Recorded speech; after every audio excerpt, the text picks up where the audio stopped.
Buenas tardes. Vamos a hacer un artículo sobre la escuadra de corsarios de Dunkerque. 1609, 1624 hasta 1646 más o menos, ¿no? Una flotilla de corsarios particulares también. Y Dunkerque quiere decir iglesia de las dunas, ¿no? Está entre Calais y Ostende. Y en 1604 Felipe III lo designó como puerto del almirantazgo de los Países Bajos, ¿no? De la flota real. Se crean para ir contrarrestando a los mendigos de los mares y la actividad de los ingleses y holandeses por allí, ¿no? Para poner un poco de fuerza marítima allí, ¿no?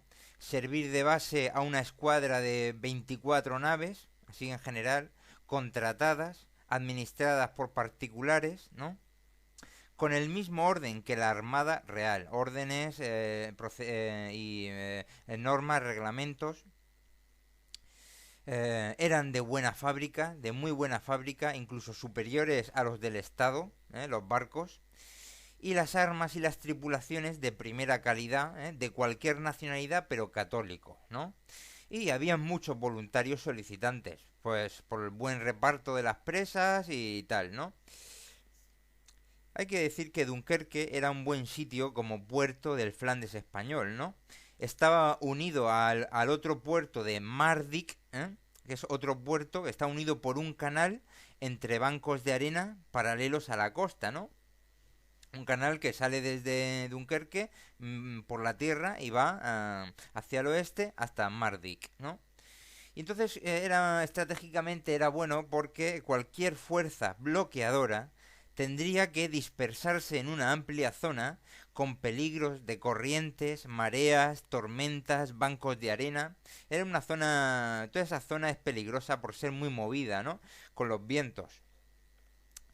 Entonces era una buena posición, así se mejoraron los dos puertos, se mejoró el canal, se pusieron fortificaciones, de tal manera que la ciudad de Dunkerque quedó bastante bien fortificada, porque para entrar a Dunkerque desde el mar había un canal, ¿no? Y ese canal se metía ya en la propia fortificación, el recinto fortificado de todo Dunkerque, que tenía un montón de bastiones, ¿no? Tenía 16, 15 o 20 bastiones, lo que son los exteriores, de lo que se hicieron, y por dentro tenía todo un muelle grande donde podían aparcar bastantes barcos. Luego tenía otro recinto interno, más amurallado también, con 7 u 8 amurallamientos. Y de esta bahía alargada interna, que comunica con el canal que da al Atlántico y también comunica por el sudoeste con el canal que va a Mardyk, pues estaba bastante bien para la defensa, ¿no?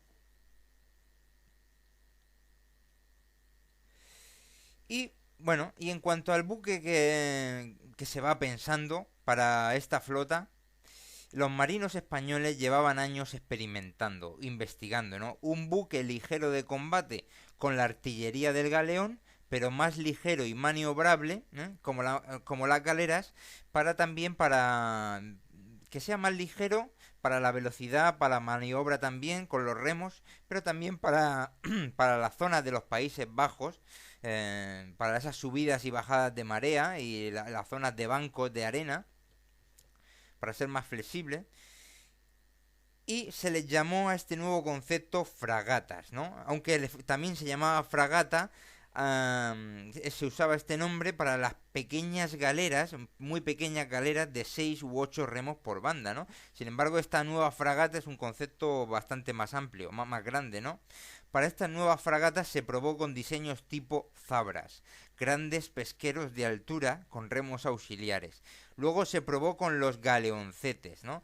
Y al final surgió la fragata, ¿no? Que es un magnífico buque con entre 12 y 20 cañones de homogéneo calibre para el homogéneo peso, ágil y rápida, que solo teme a las capitanas enemigas, ¿no? Entonces, incluso ya se hicieron fragatas de dos puentes con 30 cañones, magníficos veleros con remos auxiliares, y se contaba con la buena construcción naval flamenca, que también eran experimentados, ¿no?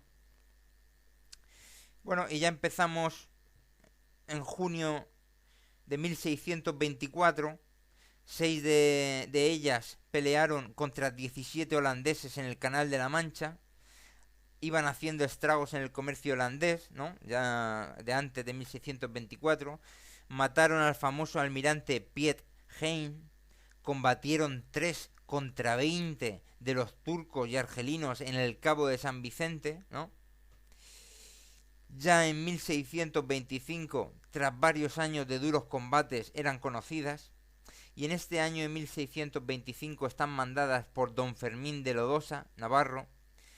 Este año los ingleses y holandeses juntan 42 buques para bloquear en Dunkerque a una escuadra bastante más pequeña, ¿no? Va a pasar lo que se pensó que lo bueno que era Dunkerque, ¿no? 42 buques, se necesitan muchos buques para bloquear todo el frontal por donde pueden salir, entre Mardyk y Dunkerque. Pero resulta que el 22 de octubre de 1625 hay un gran temporal en el canal y en esa zona de la Mancha, ¿no? Del Canal de la Mancha, y nada menos que 7 naves holandesas y 5 inglesas se hundieron, naufragaron, 13 de los 42. 12 de los 42. Y otras muchas se dirigieron a los puertos para reparar y no iban muy rápidas. Y solo quedaron 6 u 8 buques para hacer el bloqueo, ¿no? Para la vigilancia. Viendo esto, los españoles y los corsarios zarparon 12 galeones y fragatas de la armada y 8 corsarios de particulares, ¿no? Salieron a barrer la zona, el canal y a cazar a todos los que, todos los que pudieran, tanto dañados como no dañados, ¿no? Y ya con esta arremetida se dirigen también a las Shetlands, ¿no? Donde sabían que faenaba la flota holandesa del Arenque, ¿no?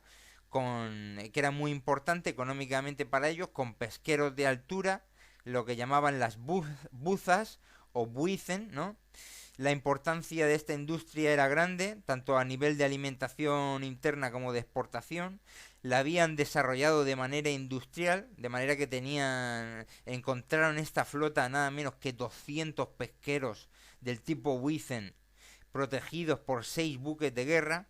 Atacan, hundieron a uno de los de guerra, el resto de guerra se retiró y capturaron más de 150 pesqueros, lo que fue un golpe fuerte a la industria esta que era importante, ¿no? También salieron otros 7 corsarios reales a apoyar en esta caza. En total, aparte de lo perdido en la tormenta, sabemos que son 13 como mínimo. Aparte, los ingleses holandeses perdieron más de 200 buques, entre ellos 20 de guerra. Y aparte los de la tormenta.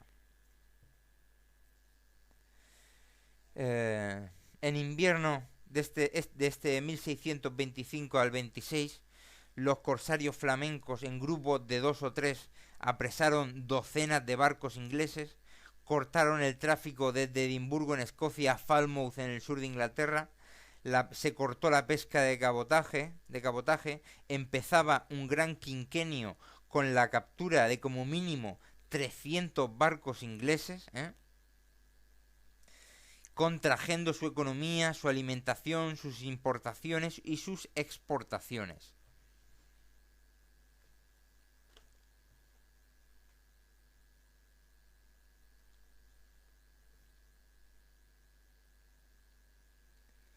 Pero claro, esto... Bien. Sí, como decimos, un quinquenio contra los ingleses con un mínimo de 300 barcos apresados. Bueno, luego haremos otras cuentas, ¿no?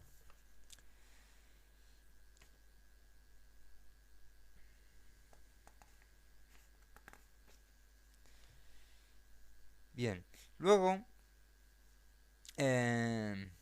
hemos visto que, por ejemplo, una de las cosas que hicieron es un combate de 30, de tres de esta flota de corsaria de Dunkerque contra 20 de turcos y argelinos en el Cabo de San Vicente, que también es impresionante, ¿no?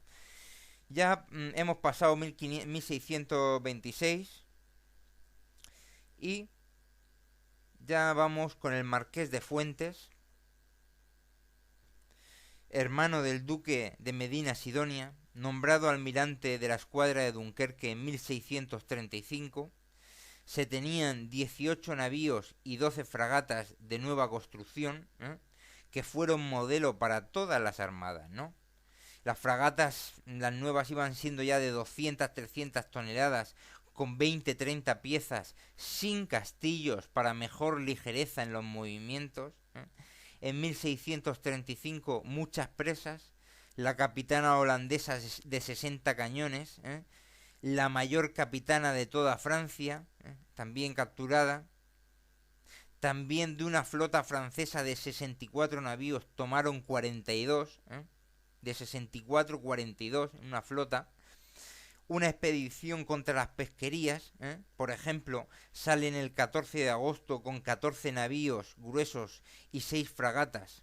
El 17 de agosto dan con una flotilla de 140 buzas, 140 buzas pescadoras escoltadas por un solo navío de 26 piezas, que será abordado y rendido con una fuerte defensa, y hay 46 muertos, no sabemos si muertos entre los dos bandos o de alguno de los bandos. Las fragatas van acorralando y destruyendo hasta 75 buzas, 75 buzas. El 20 de agosto dan con otra flotilla más de pescadores con 6 navíos de escolta, que huyen y se capturan otras 20 buzas.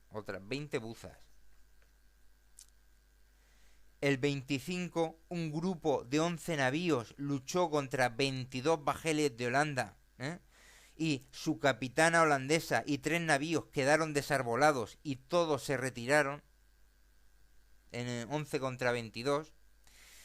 Al anochecer, otra escuadra de 18 navíos que iba en refuerzo de la de 22, ¿no? Pero en la oscuridad la escuadra realista cambia de rumbo y entran en puerto con 800 prisioneros, que serán de pescadores, o 800 prisioneros. El daño en barcos y redes estimado en 2 millones, ¿no? En 1636, 7 holandesas capturaron 2 navíos que iban a España a recoger soldados y dinero, por lo tanto no iban todavía con soldados y con dinero, iban a recogerlo. En 1637, otra expedición con 6 navíos y 2 fragatas, con Miguel de Horna, navarro, Antonio de Anciondo, vizcaíno, y otros muchos, a la mar el 8 de febrero. Se acercan a Calais, ¿no? E interceptan un navío mercante importante que calificaron como joya. Cruzan el canal, llegan al cabo Lizard, en el extremo sudoeste inglés, por Cornualles, Ven una flota de 28 naos holandesas y 16 inglesas, escoltadas por 6 de guerra. Se ataca a la capitana enemiga, se le daña con los cañones y los mosquetes. Esta se aparta, la capitana enemiga, para repararse. Es abordada por otra con Antonio Díaz. Son rechazados, aunque se llevan la bandera de popa. Aprovecha Miguel de Horna, para embestir, metiendo todo el bauprés y abordando. Media hora de combate cuerpo a cuerpo. Se separan los navíos estos dos y quedan muchos españoles en el barco enemigo, pero con suerte otra realista se agarra por la otra banda, ¿no? Y junto a otra, quedó rendida, otra realista que también va ahí, quedó rendida a la almiranta enemiga, ¿no? 3 de los navíos enemigos a pique y los otros 2 restantes hecho presas, ¿no? Cuando ya se aclaró la batalla, el convoy se dispersó en la noche como pudo, ¿no? Sin embargo, al amanecer del día siguiente, Anciondo localiza otro convoy de 20 velas, ¿no? Se une a Horna, y consiguen regresar a puerto con las 3 presas de guerra y 14 mercantes que iban cargados de municiones y bastimentos, ¿eh?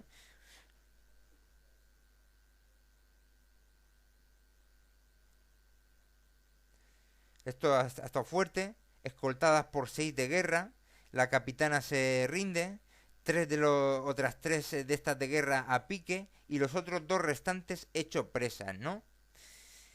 Y luego por el amanecer otro convoy y le consiguen capturar 14 mercantes, con municiones y bastimentos. En este año de 1637 se interceptó otra flota entera que iba de Venecia a Ámsterdam, ¿no? De las Indias, de otra flota de 40 naves, se tomaron 14. Otros 8 naves con presentes para el rey de Francia.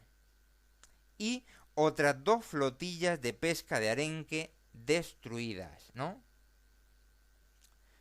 Otro combate de 6 navíos contra otros 6, 2 echados a fondo y presos los otros 4 a pasajes en Guipúzcoa.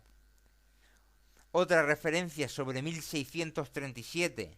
En 3 meses, 35 holandesas. La última presa que se tiene cuando se dice esto, otra de 14 presas, ¿eh? La última presa son 14 presas. Luego otra más de 12 mercaderes, ¿no? Y también 2 de guerra con una capitana incluida en estas 2, ¿eh?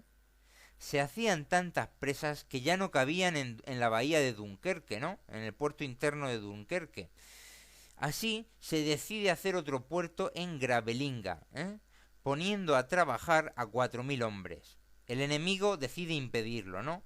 Por tierra vienen 14.000 franceses y por mar el príncipe de Orange, con su armada. Hay un ataque simultáneo por mar y por tierra y los dos son rechazados por las tropas que juntó el marqués de Fuentes. Se continúan las excavaciones y el dragado de un canal de entrada, de mínimo 20 pies de profundidad en baja mar. Con la baja mar el mínimo es 20 pies. Ponen fortalezas en la entrada y por tierra, ¿no? Y ya los primeros bajeles fueron entrando en octubre del 37, Una gran obra. Ya se tienen 3 puertos, Gravelinga, y Dunkerque y el otro, y el de Mardyk. En 1638 intentan apoderarse de Dunkerque, pero un furioso temporal rompe la armada holandesa, y los franceses que iban por tierra también deciden pasar de Dunkerque, ¿no? Porque no les acompaña la armada holandesa por el temporal, ¿no? Entonces los franceses van a sitiar Saint-Omer, ¿no? Sin embargo, allí fueron fuertemente derrotados por Tomás de Saboya y el conde de Piccolomini, con pérdida de nada menos que 9.000 muertos, heridos o prisioneros. Al parecer, de esos 9.000, 7.000 prisioneros, ¿no? Y van continuando los apresamientos en la mar, ¿no?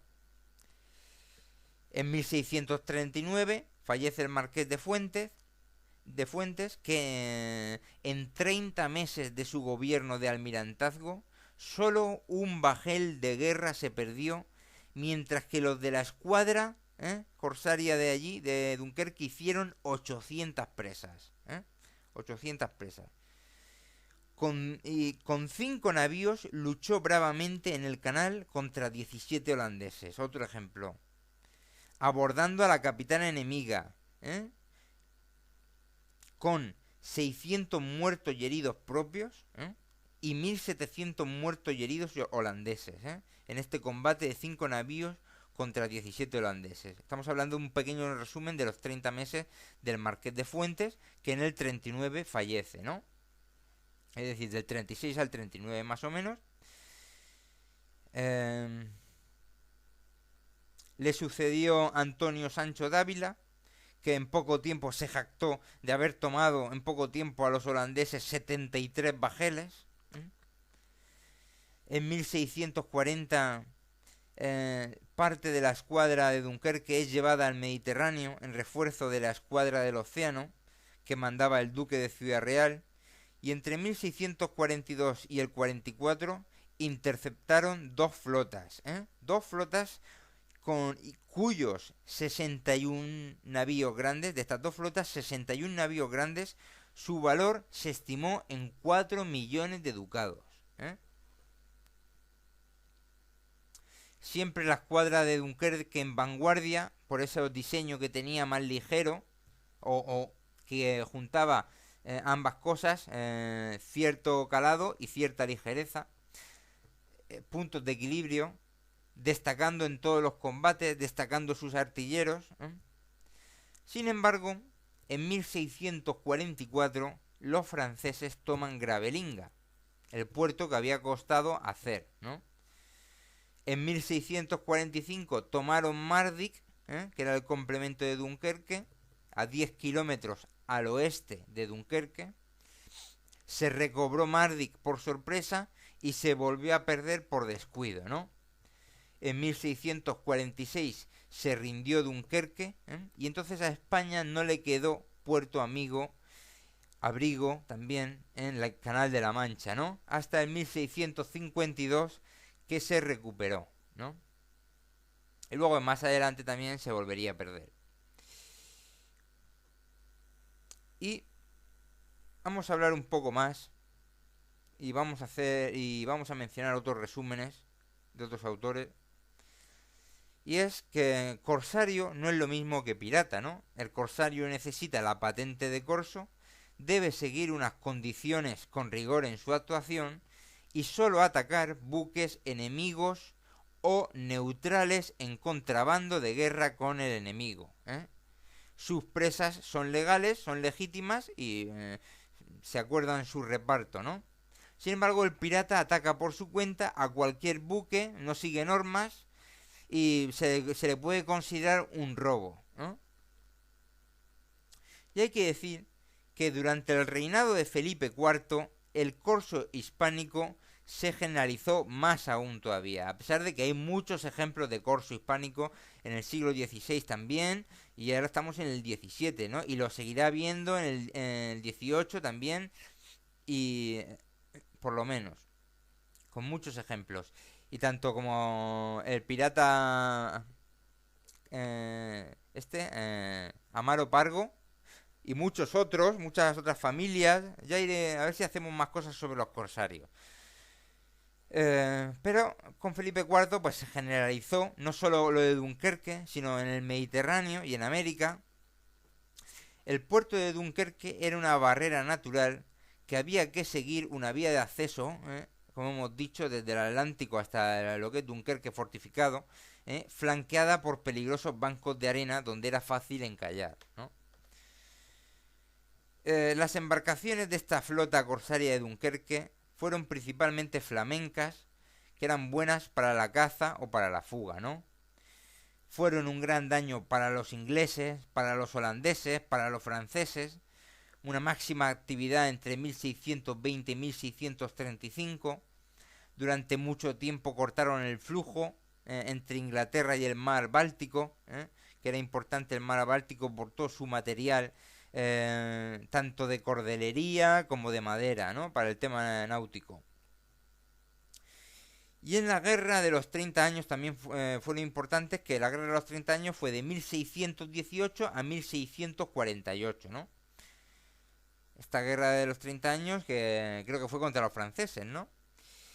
Y luego tenemos que las tripulaciones eran flamencos, los soldados la mayoría eran españoles, también habían irlandeses, valones de los Países Bajos, por hacer una referencia, unos 46 hombres, 18 marinos y 28 soldados, 46, por cada 100 toneladas de desplazamiento, ¿no?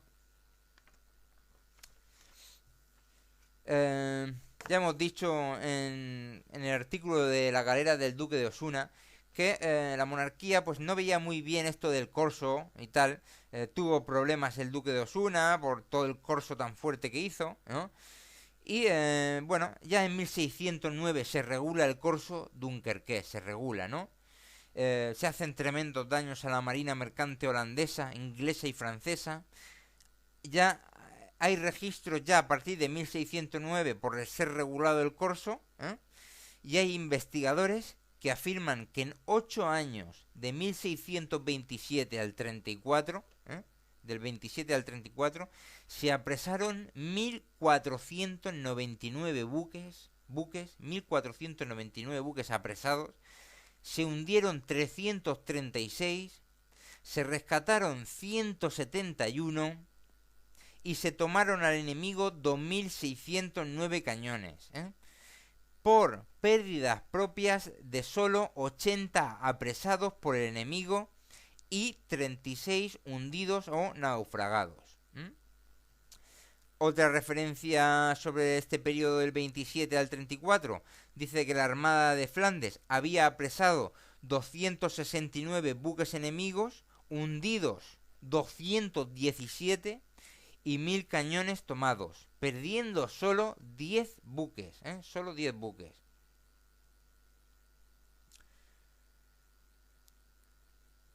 Sin embargo, una tercera referencia en este periodo dice 1230 presas, 217 hundidos, esto coincide con la anterior, y 1069 cañones enemigos capturados. Se calcula que en 40 años de guerra contra rebeldes holandeses e ingleses se hizo una captura económica de 158 millones de libras. Según Alcalá Zamora, en su trabajo con Queipo de Llano, entre 1635 y 1639 se capturaron o hundieron naves por total de 20.000 toneladas de desplazamiento, cerca de un tercio de todo el tonelaje mundial. Y esto es entre los navíos de guerra del rey y los de particulares. Lo que son unos números impresionantes, ¿no? Por eso queríamos hacer un artículo sobre la galera, sobre la escuadra de Dunkerque, porque posiblemente es la mayor condensación corsaria al servicio de la monarquía hispánica en toda su historia, ¿no? A pesar de que hay muchas otras cosas, pero ya lo estamos viendo aquí. La monarquía hispánica pierde solo 10 buques, y apresa 270, hunde 217, ¿no? O por ejemplo, otra referencia, 1500 buques apresados, hundidos 336, rescatados 171 y por solo 80 apresados del enemigo y 36 hundidos o naufragados, ¿no? Que esto, hay mucha propaganda. Cuando uno ve lo que dicen los ingleses en el YouTube, hablan mucho de que los españoles no estamos escocidos, de que nos quitaban el pirateo, cuando en realidad no solo en el 16, sino en el 17 y en el 18, el corsarismo español es mucho más abundante que el inglés o el francés, y basta este ejemplo que estamos diciendo. Vale, gracias.